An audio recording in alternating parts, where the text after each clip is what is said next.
Hey, so last week on Friday, a week ago today, on Friday night, we had a pretty good line of thunderstorms come through, several lines. I think it was about three lines of storms came through with the weather, and they spawned some tornadoes. We had some tornadoes on the ground near where we live. I think the closest one on the ground was about 5 or 6 miles from us, so it wasn't right on top of us, but it was definitely in the vicinity. Um, so just kind of we got ready for the thunderstorm, went to where we kind of hunker down, and where we live, we don't have a basement. Nobody here has basements. We used to live in Kansas. Everyone had a basement there, and you'd spend a lot of time in the basement because of thunderstorms and tornadoes.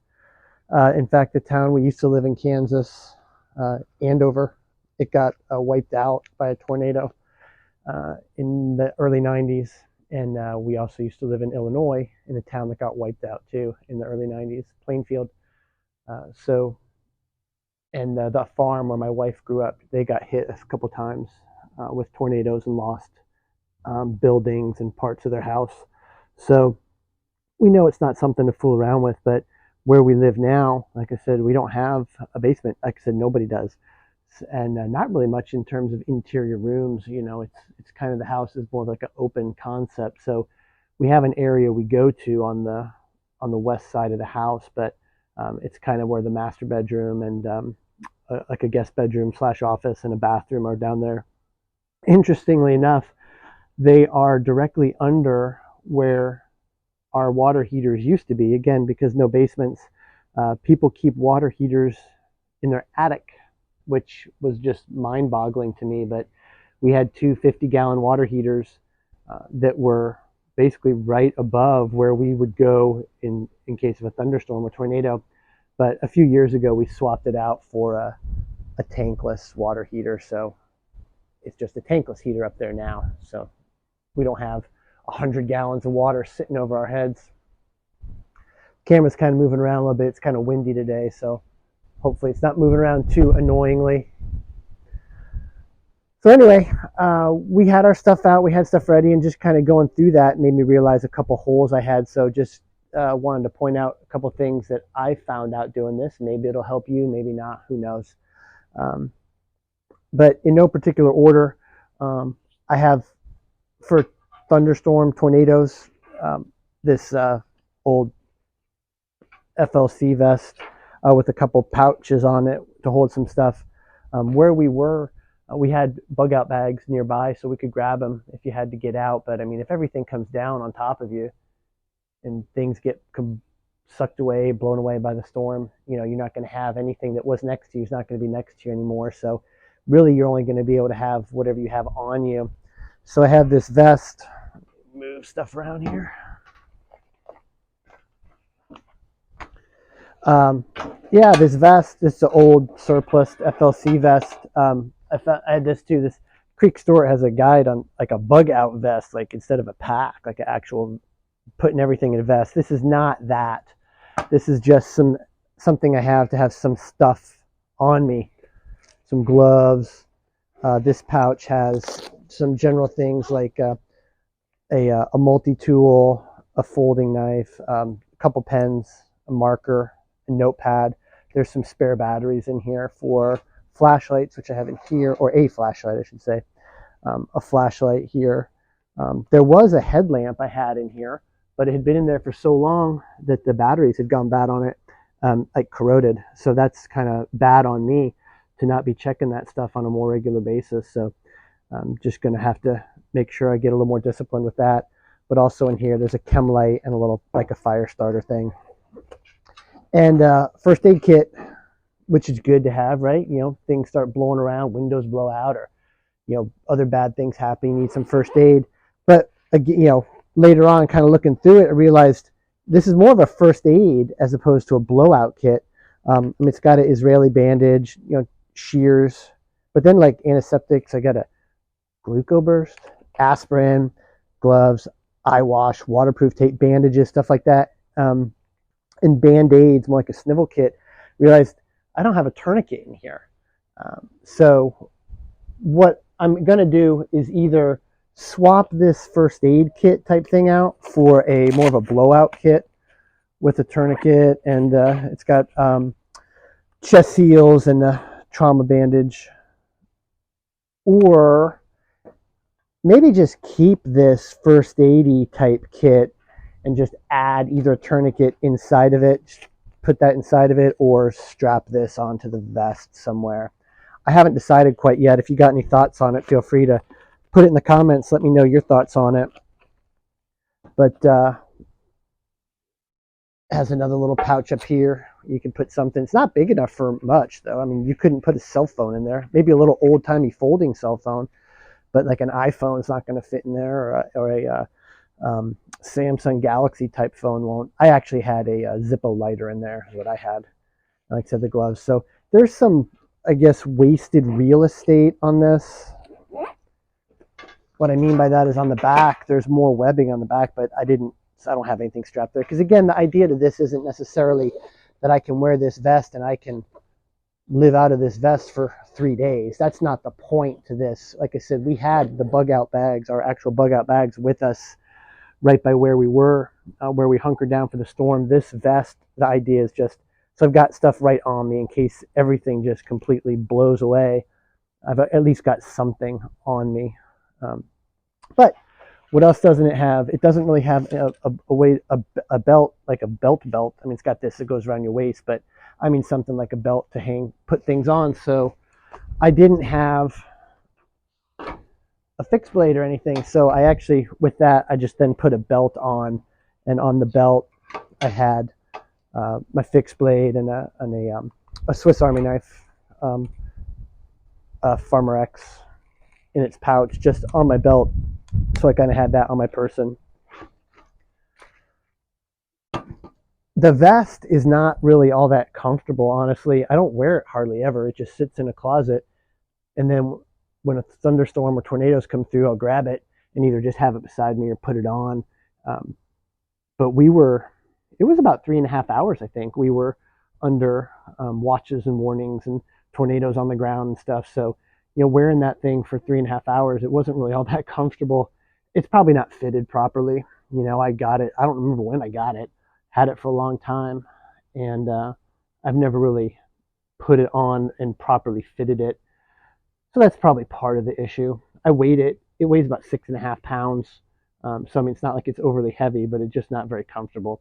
So I don't know if a different setup is in order or not. I don't know. But along those lines, my wife, a lot of her pants don't have pockets, and she doesn't have a system for carrying like this, like a quote unquote battle belt or storm belt or something, or any kind of vest system. So she had to change the pants she had on to put on pants that had a pocket, or pockets plural, so she could put a multi-tool in her pocket and a folding knife in her pocket.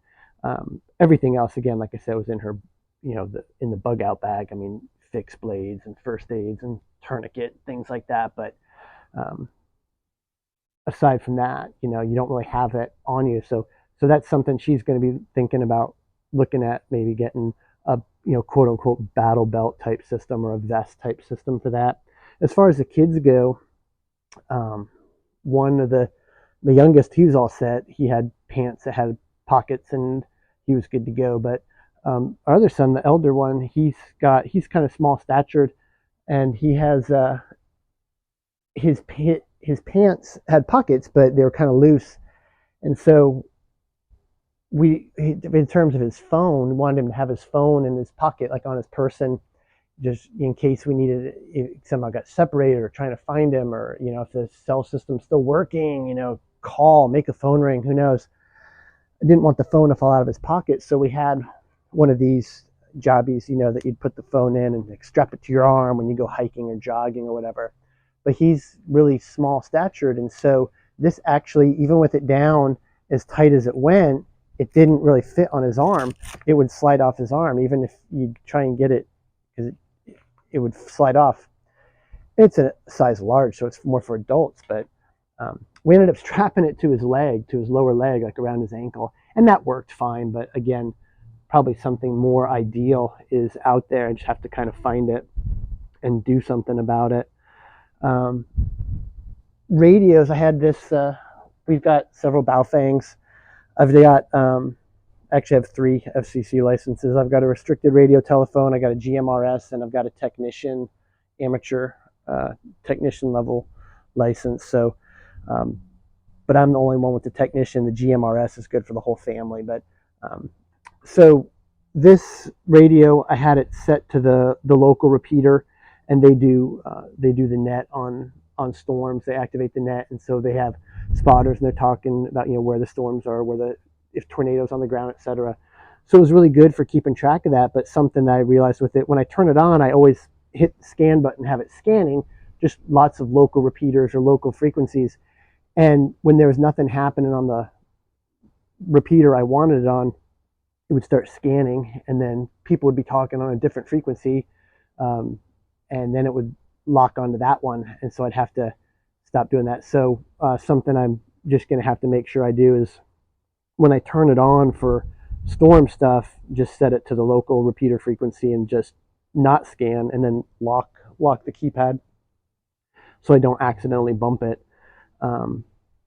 It doesn't really, I mean, you can clip it onto here, but this antenna, when you extend the antenna, it really throws the weight and balance off. I had just a smaller 19-inch, not, this one's, 42 inches, I think, I can't remember. But I had where did I get the other one from? Signal Stuff, I think. I can't remember. It's someplace in Utah. But this just extends longer and just get better reach on it. But it really throws the balance off, and you can only clip it onto one of the webbings, and so it really kind of gets wobbly. So I had it actually kind of wedged between these two, clipped on here, and it was kind of wedged in, which kind of held it in place. Or I just had it off and sitting on a table. But when you set it up, especially when that antenna's up, even with the antenna down, look at the thing falls over. With the antenna up, it's a lot less stable. It's doing okay now, but put that antenna up and guarantee it'll fall over within probably 15 seconds because it's just not very stable.